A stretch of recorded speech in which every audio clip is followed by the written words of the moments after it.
আসসালামু আলাইকুম। আশা করি সবাই ভালো আছেন।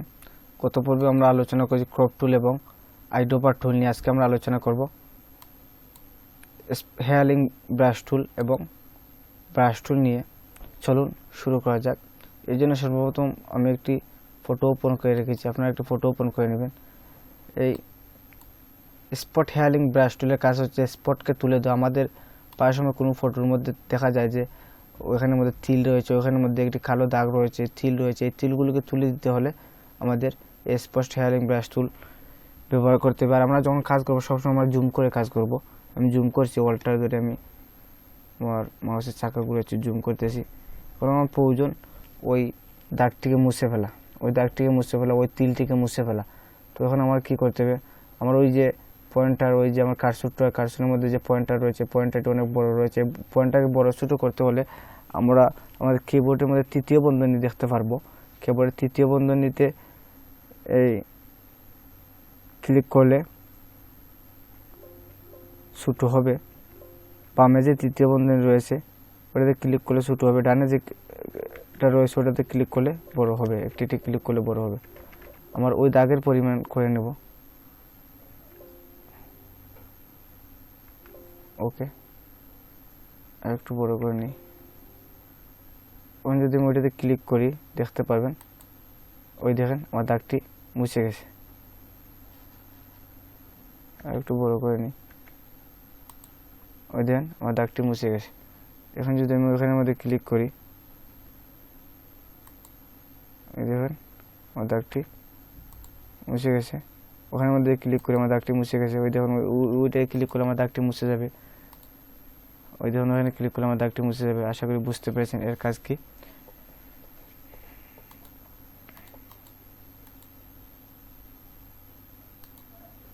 ওকে, এখন আমার প্রয়োজন হচ্ছে, মনে করেন একটু আমি আন্ডু করে পিছনের দিকে চলে আসি।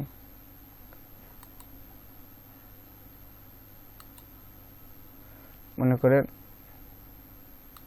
এখন আমার প্রয়োজন হচ্ছে ওই দাগটি আমি ওখানের মধ্যে ঢুকি। হেয়ারিং ব্রাশ টুলের কাজ কি? হেয়ারিং ব্রাশ টুলের কাজ হচ্ছে, মনে করেন হেয়ারিং ব্রাশ টুলের কাজ করতে হলে আমার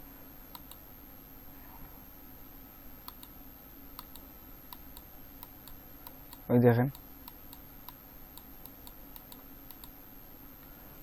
এখন আমি যদি ওয়ালটার ধরে মাউসের এই কিবোর্ডে ওয়ালটার ক্লিক করে ওইখানের মধ্যে মনে করেন ওই ব্ল্যাকের মধ্যে ক্লিক করলাম। ব্ল্যাকের মধ্যে ক্লিক করার পর ওই দেখেন আমার ওটা ব্ল্যাক চলে এসেছে। আমি যদি এখন ওইখানে চলে যাওয়ার পর তো ওইখানের মধ্যে চলে আসে, আমার এই ব্ল্যাকটা ওইখানের মধ্যে দেবো। অর্থাৎ আমি তিলটাকে ওইখানের মধ্যে আমি স্থাপন করবো। ওখানে ক্লিক করি, তাহলে তিলটা ওইখানের মধ্যে স্থাপন হয়ে গেছে। আমি যদি এখন ওইখানের মধ্যে স্থাপন করি, ওখানে ক্লিক করি, ওই দেখেন আমার তিলটা ওইখানের মধ্যে স্থাপন হয়ে গেছে। ওই দেখেন ওই নাড়াচাড়া করি, তাহলে সম্পূর্ণ তিলটি ওইখানের মধ্যে স্থাপন হয়ে যাবে। ওই দেখেন যদি আমি ওখানের মধ্যে স্থাপন করি, এখন যদি আমি ওই কালারটি আমি আবার ওয়ালটার প্রেস করে ওই কালারের উপর ক্লিক করার পর ওই কালারটি আমি ওই তিলের উপর দেবো। ওই দেখেন আমি নাড়তেছি, আমার মাউসটি ওই কালারটি ওই তিলের উপর বসতেছে, ওই কালারটি ওই তিলের উপর বসতেছে, ওই কালারটি ওই তিলের উপর বসতেছে। আমি যদি ওই ঠোঁটের কালার নিতে চাই তাহলে ওয়ালটার ধরার পরে প্লাস চিহ্ন চলে এসেছে। ওখানে মাউসের লেফট বাটন ক্লিক করব, ওই ঠোঁটের কালারটি ওখানের মধ্যে চলে যাবে। আমি ওখানের মধ্যে ঠোঁটের কালারটি দিতে চাই তাহলে ওখানে ক্লিক করব, দৌড়ে বসবো, একটু দৌড়ে বসবো। ওই দেখেন ঠোঁটের কালারটি ওখানের মধ্যে চলে এসেছে। আবার দেখাচ্ছি, ঠোঁটের কালারটি ওখানের মধ্যে চলে আসবে। ওই দেখুন ঠোঁটের কালারটি ওখানের মধ্যে চলে আসতেছে। আশা করি বুঝতে পেরেছেন। এখন আমি আবার পূর্বের অবস্থায় ফিরে যাব।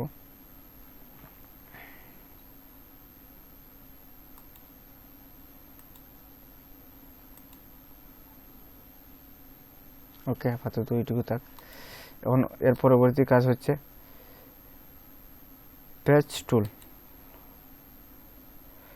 টুলের কাজ হচ্ছে, মনে করেন যে আমি ওইটুকু পেঁচিয়ে, ওই দেখেন, ও সেট আন্ডু করে নিই, একটু জুম করে নিই। ওইটুকু পেঁচিয়ে ওইভাবে মাউস টেনে ধরে ওইটুকু পেঁচিয়ে সিলেক্ট করলাম।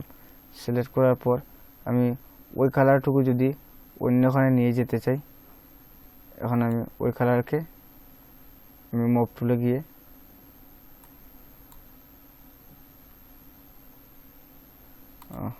মানে আনলক করে নিতে হবে। মুভ টুলে গিয়ে ওই দেখেন ওই কালারটি মুভ হয়ে যাচ্ছে।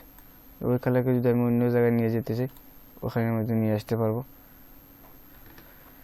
ওই দেখেন ওই কালারটি ওখানের মধ্যে চলে এসেছে। আশা করি বুঝতে পেরেছেন এর কাজ কি। ওভাবে মুভ করাতে চাইলে ওই কালারকে ওই দিকে নিয়ে আসতে পারবো পেঁচিয়ে পেঁচিয়ে।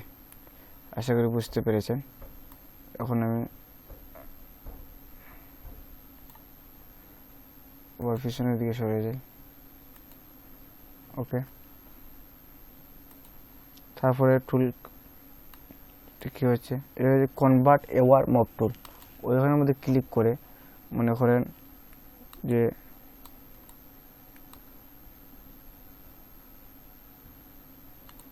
ওখানের মধ্যে ক্লিক করলাম। ক্লিক করার পর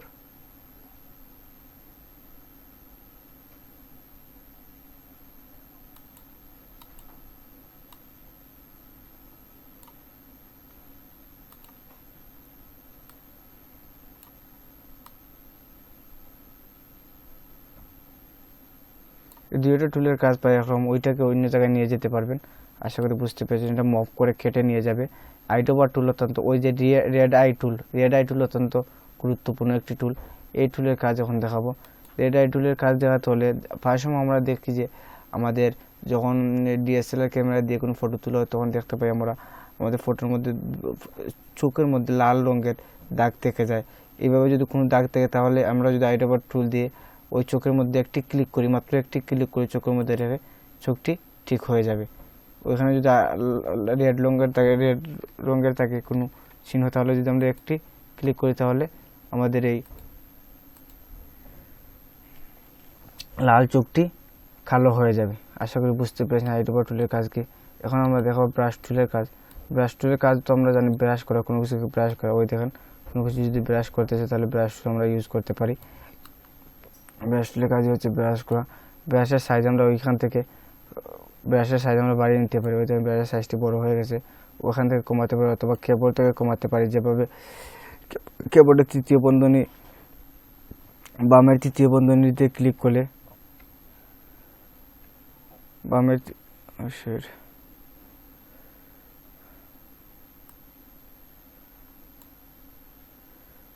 বামের তৃতীয় বন্ধনীতে ক্লিক করে ছোট হতে থাকবে।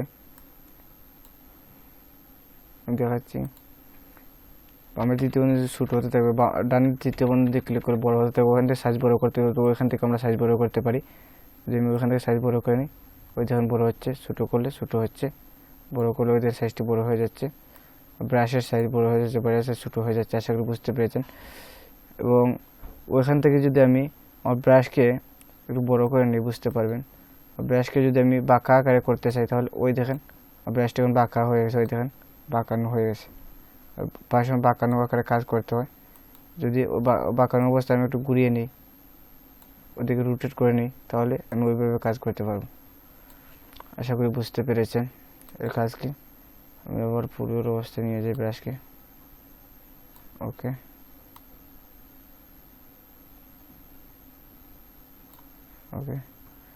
ব্রাশ সাইজটি একটু ছোটো করে নিই। ওইখান থেকে আমি স্টাইলিশ চয়েস করতে পারি, ব্রাশের সাইজ ওইখান থেকে চয়েস করতে পারি। বা ওখান থেকে যদি আমি গাঢ় কালার ব্রাশ ব্যবহার করতে চাই তাহলে ওই গাঢ় কালারের উপরে ক্লিক করব, ব্রাশটি গাঢ় কালার আকারে হবে। এবং যদি আমি নর্মাল কালারের উপরে ক্লিক করি তাহলে ব্রাশটি নর্মাল আকারে হবে। দেখেন ব্রাশটি নর্মাল আকারে হচ্ছে, ওই ব্রাশটি গাঢ় আকারে হয়েছে। আশা করি বুঝতে পেরেছেন। অপাসিটি কমিয়ে নিতে পারেন। যদি অপাসিটি কমিয়ে নেন তাহলে ব্রাশটি একেবারে হালকা হয়ে যাবে, ওই দেখুন হালকা হয়ে গেছে। আর যদি অপাসিটি বাড়িয়ে নেন তাহলে ব্রাশটি গাঢ় হয়ে যাবে, ওই গাঢ় হয়ে যাচ্ছে আর হালকা হয়ে যাচ্ছে। আশা করি বুঝতে পেরেছেন। ফ্লো কমিয়ে বাড়িয়ে কাজ করতে পারেন। ফ্লো কমিয়ে বাড়িয়ে কাজ করলে ওইভাবে কাজ হবে। যদি আপনি ফ্লোকে একেবারেই কমিয়ে নেন, ওই দেখেন আর কাজ হবে না, হালকা কাজ হবে। যদি একটু বাড়িয়ে নেন একটু কাজ হবে। আশা করি বুঝতে পেরেছেন। এখন ওই ব্রাশ টুলের মধ্যে আরও কিছু টুল রয়েছে, আমি পিছনের দিকে চলে যাই।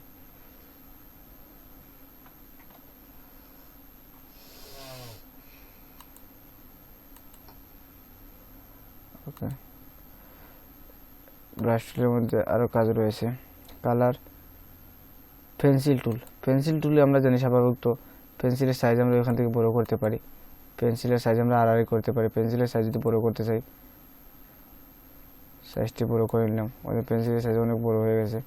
এভাবে পেন্সিলের সাইজ দেওয়া যায় না বেশি বড় হয়ে গেলে। আর পেন্সিলের সাইজ জায়গায় ছোটো করে নেব একেবারেই। ওখান থেকে আমরা যে কোনো কালার সিলেক্ট করতে, কোন ধরনের পেন্সিল নেব ওই পেন্সিল সিলেক্ট করতে পারি। ওই দেখেন পেন্সিলের কাজই হচ্ছে লেখালেখি করা। ওই দেখেন আমি আবার নতুন একটি পেজে চলে যাই, বুঝতে সুবিধা হবে। ওখানে যাওয়ার পর পেন্সিলে ক্লিক করলাম। ক্লিক করার পর পেন্সিলের সাইজ আমরা একটু বড় না নিয়ে একবারে ছোটো 1 অথবা 7 নিয়ে নিলাম।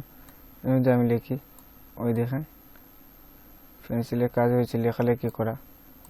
প্রায় সময় কোনো সিগনেচার দিতে হলে ওই পেন্সিল দিয়ে দেওয়া যায়। ওই দেখেন আমি সিগনেচার দিয়েছি পেন্সিল দিয়ে। কালারটা পরিবর্তন করে নিই,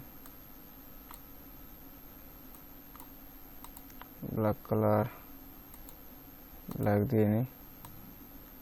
ওই দেখেন যদি আমি পেন্সিলের সাইজ সুযোগ করতে চাই,